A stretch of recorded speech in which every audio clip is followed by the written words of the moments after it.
नमस्कार दोस्तों। एक बार फिर से स्वागत है आपके अपने चैनल राहुल स्टडी सेंटर पर। आज हम लोग सॉल्व करने जा रहे हैं एक्सरसाइज कुछ चैप्टर 1 का, जो हमने क्वेश्चन नंबर 1 से लेकर 8 तक सॉल्व किया था पिछले वीडियो पर, वो भी आप देख सकते हो। तो आज शुरू करते हैं क्वेश्चन नंबर 9 से लेकर। ओके, क्वेश्चन नंबर 9 क्या है? क्वेश्चन नंबर 9 है कि what does one mean by exothermic and endothermic reaction. ठीक है, इसका डेफिनेशन पूछा है, हम लोग आपको देते हैं। क्वेश्चन नंबर 9 जो होता है, एक्सोथर्मिक रिएक्शन क्या होता है? होता है कि the reaction in which heat is evolved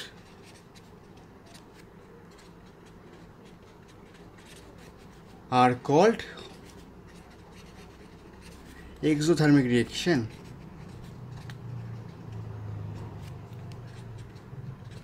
इसका एग्जाम्पल क्या होगा? इसका एग्जाम्पल एक सिंपल से होगा, क्या? रेस्पिरेशन। रेस्पिरेशन। एंड दूसरा बोला था क्या? Endothermic reaction. ठीक है, तो एंडोथर्मिक रिएक्शन होता है the reaction in which heat is absorbed, okay, are called endothermic reaction.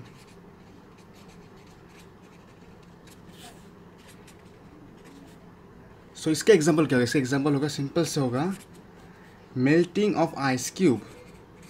Melting of ice cubes. जो हम लोग बर्फ़ को मेल्ट होता है तो उसको बोलते हैं एंडोथर्मिक रिएक्शन। क्वेश्चन नंबर 10 क्या है? Why is respiration considered an exothermic reaction. ठीक है, तो इसका आंसर मैं आपको देता हूँ। क्वेश्चन नंबर 10 का आंसर ऐसा होगा कि रेस्पिरेशन, आप ऐसे लिखेंगे, respiration is considered as an exothermic reaction because, क्योंकि इसमें एनर्जी जो है रिलीज होता है, because energy is released in this process. इतना लिखने से भी होगा। अगर और भी आप लिखना चाहते हो तो आप ऐसे लिख सकते हो कि ग्लूकोज कॉम्बाइन विथ ऑक्सीजन, जब ग्लूकोज कॉम्बाइन होता है ऑक्सीजन के साथ, ठीक है, इन द सेल बॉडी, जो हम लोग का बॉडी में सेल्स है, उसमें जब ग्लूकोज एंड ऑक्सीजन कॉम्बाइन होके and provides energy,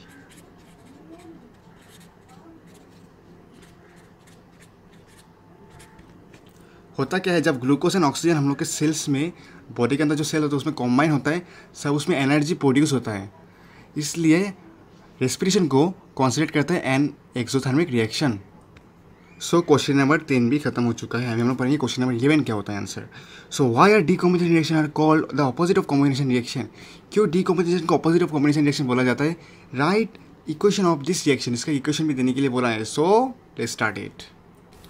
question number 11 का आंसर ऐसा होगा कि in combination reaction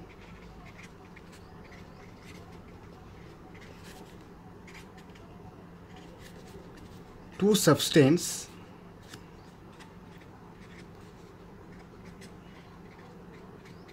combine to form one compound.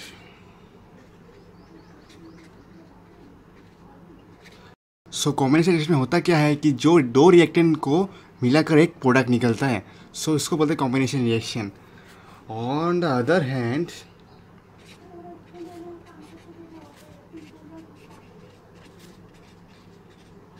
क्या होता है? Decomposition reaction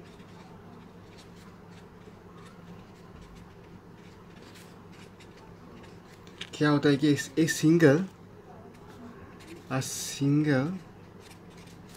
compound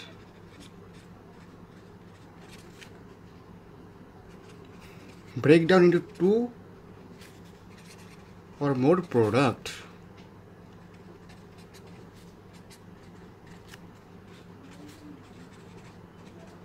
more product,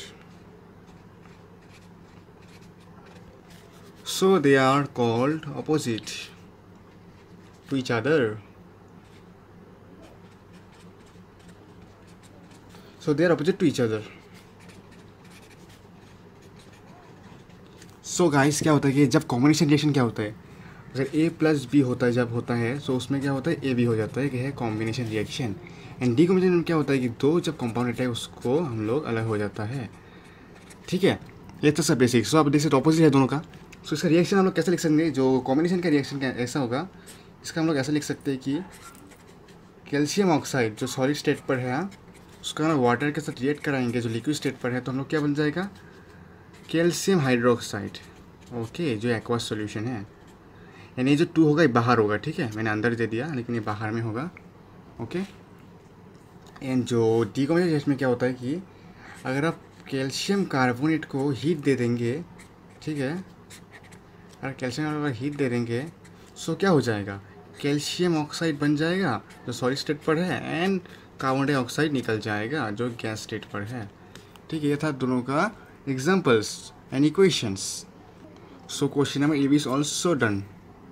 सो गाइस, क्वेश्चन नंबर 12 बोला है क्या है कि write one equation of decomposition reaction whereas energy in the is suspended to sunlight, heat and electrical. So दोनों का इक्वेशन, तीनों का इक्वेशन देने के लिए बोला है आपको। सो इसका इक्वेशन सिंपल से ऐसा होगा।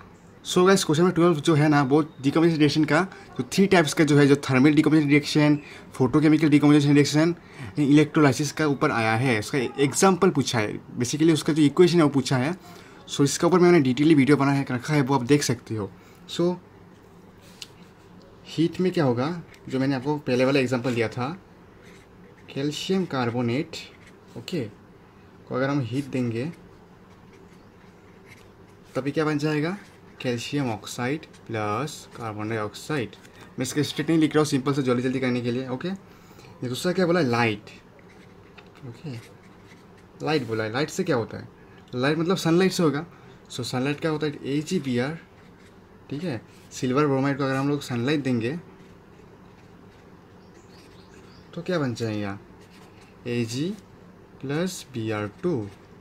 ओके, सो इसको आप बैलेंस कर सकते हो, जैसे इधर पे 2 लगा दीजिए और इधर पे 2 लगा दीजिए, बस बैलेंस हो चुका है। ओके, सो जो तीसरा जो क्या आप लोग क्या बोला कि, सो जो तीसरा क्या बोला, इलेक्ट्रिसिटी। इलेक्ट्रिसिटी क्या बोला, इलेक्ट्रिसिटी में क्या होता है, आप लोग इलेक्ट्रिसिटी में जैसे कि वाटर को, ठीक है, हम लोग इलेक्ट्रिक करंट दे देंगे EC, तो क्या बन जाएगा, वाटर निकल के आ जाएगा एंड ऑक्सीजन निकल के आ जाएगा। इधर पे आप लोग बैलेंस कर दीजिए, बस हो गया। सो ये था क्वेश्चन नंबर 12 का आंसर, बहुत easy. So question number 12 also done.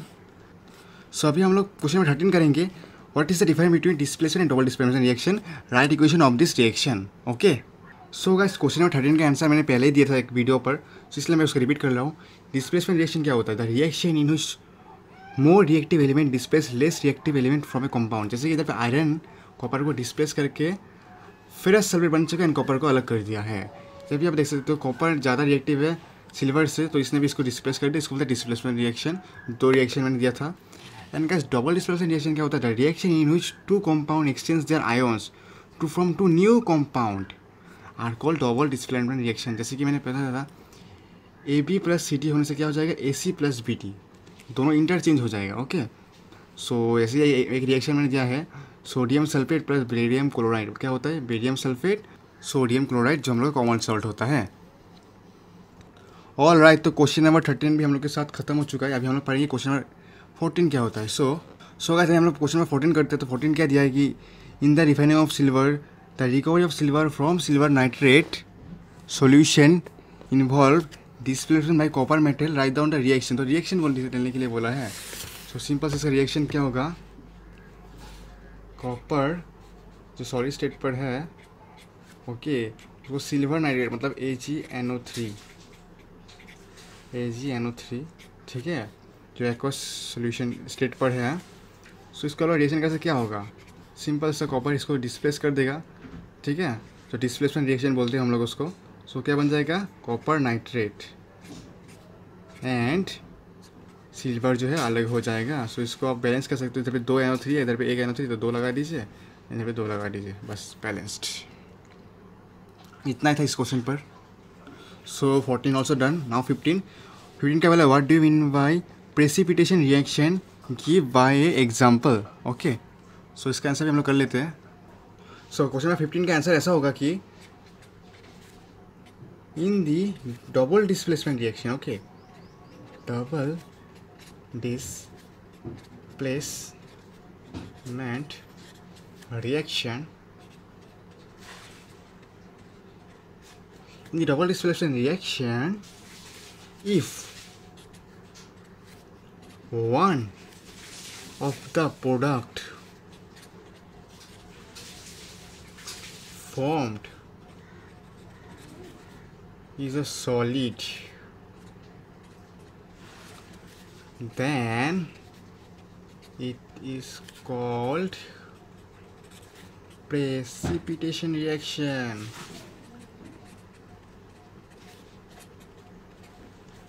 जब डबल डिस्प्लेसमेंट रिएक्शन पर एक प्रोडक्ट सॉलिड के फॉर्म में आ जाता है तो उसको बोलते हैं प्रेसिपिटेशन रिएक्शन। सॉलिड का मतलब क्या है, insoluble in water. All right, तो क्वेश्चन नंबर 15 ऑल्सो डन, ठीक है ना। सो गाइस, प्रेसिपिटेशन रिएक्शन का एक एग्जांपल आप दे लेते हैं, जैसे कि सिल्वर नाइट्रेट को अगर हम पोटेशियम ब्रोमाइड से साथ रिएक्ट कराएंगे, सो क्या बन जाएगा, silver bromide and potassium nitrate, KNO3। ये था इसका एग्जांपल, ठीक है। So question number 15 also done. Now question number 16। So question number 16 में क्या बोला, explain the following the term of the gain and और loss of oxygen with 2 examples, oxidation and reduction, ठीक है। सो गाइस, इसके ऊपर में मैंने वीडियो पहले बना रखा था, इसलिए मैंने इसको रिपीट कर रहा हूँ। सो क्या होता है ऑक्सीडेशन रिएक्शन, होता है कि those reaction in which oxygen is added and hydrogen is removed. So इसका एग्जाम्पल क्या होता है कि कॉपर के, देखिए आप, कॉपर में ऑक्सीजन ऐड हो चुका है, तो इसको बोलते हैं ऑक्सीडेशन रिएक्शन।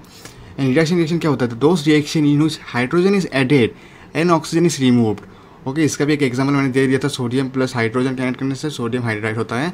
सो इस दोनों को मिलाकर क्या बोलते हैं, रेडॉक्स रिएक्शन, ठीक है। सो आगे बढ़ते क्वेश्चन नंबर 17 की तरफ। सो 17 क्या बोला है, a shiny brown colour element X on heating and air becomes क्या, black in colour, name the element X and the black compound formed. Okay, so element का नाम बताने के लिए बोला है एंड जो ब्लैक कलर का कंपाउंड है उसका भी नाम बताने के लिए बोला है। सो क्वेश्चन नंबर 17 बोला क्या है कि एक शाइनी ब्राउन कलर में क्या होता है, बेसिकली कॉपर होता है। सो कॉपर को अगर हम हीटिंग करेंगे एटमॉस्फेरिक प्रेशर पर, सो क्या रहता है, ऑक्सीजन रहता है, ठीक है। एयर पर हीट करेंगे तो आप लोग ऑक्सीजन तो रहेंगे ही। सो ये बन के आता है क्या, कॉपर ऑक्साइड। सो आप लोग सिंपल से इसको बैलेंस कर लीजिए, इधर पे 2 लगा दीजिए एंड इधर पे 2 लगा दीजिए, तो बैलेंस। सो बैलेंस के ऊपर मैंने वीडियो बहुत बना के रखा है, तो आप देख सकते हो, ठीक है। सो जो एक्स का था क्या था, वो होगा कॉपर, एंड जो ब्लैक कलर का फॉर्मूला क्या होगा, वो होगा कॉपर ऑक्साइड। ओके, ये होगा कॉपर ऑक्साइड, ये दूसरा बोला था copper oxide, yup. So question number 17 भी इजी था। सो क्वेश्चन नंबर 18 क्या है कि why do you apply paint on iron articles. So question number 18 हम लोग कर लेते हैं। सो क्वेश्चन नंबर 18 का सिंपल से आंसर क्या होगा कि it is done so as to prevent rusting of iron, इसलिए हम लोग आयरन आर्टिकल पर पेंट अप्लाई करते हैं ताकि उस to prevent rusting of iron. और लास्ट 2 क्वेश्चन है कि क्वेश्चन 19 क्या है, oils and fat containing food item are fused with nitrogen, why. इस क्वेश्चन जो रेंसिटी से आया है, तो इसका भी आंसर हम लोग कर लेते हैं।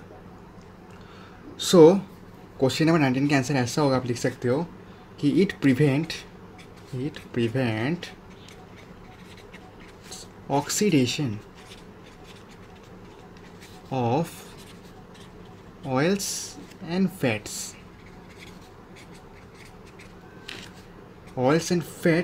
Present in the food, present in food लिखने से हो जाएगा, present in food items, and they do not become rancid. Okay, so flushing of nitrogen को क्या बोलते हैं? Reducing agent. Okay, so reducing agent बोला जाता है flushing of nitrogen gas. Okay, so अगर आप इसके ऊपर डिटेली जानना चाहते हो तो वीडियो देख सकते हो, जिस तरह मैंने बनाया है कोरोशन एंड डेंसिटी के ऊपर। Okay, so guys question number 20 ने बोला है कि explain the following time with an example corrosion and density. इसके ऊपर मैंने पूरा डिटेल एक वीडियो बनाया है, तो आप जाके प्लीज़ देखिए, 6 मिनट्स का वीडियो है। इसके बाद आप उसका आंसर खुद ब खुद लिख सकते हो। सो क्वेश्चन नंबर 20 आपके लिए मैं होमवर्क छोड़ देता हूँ, उस वीडियो को देखकर आप खुद ब खुद उसका आंसर निकालेंगे। सो अगर आपको इस वीडियो को अच्छा लगे तो प्लीज़ अपने दोस्तों के साथ लाइक शेयर सब्सक्राइब जरूर कीजिए। Thank you.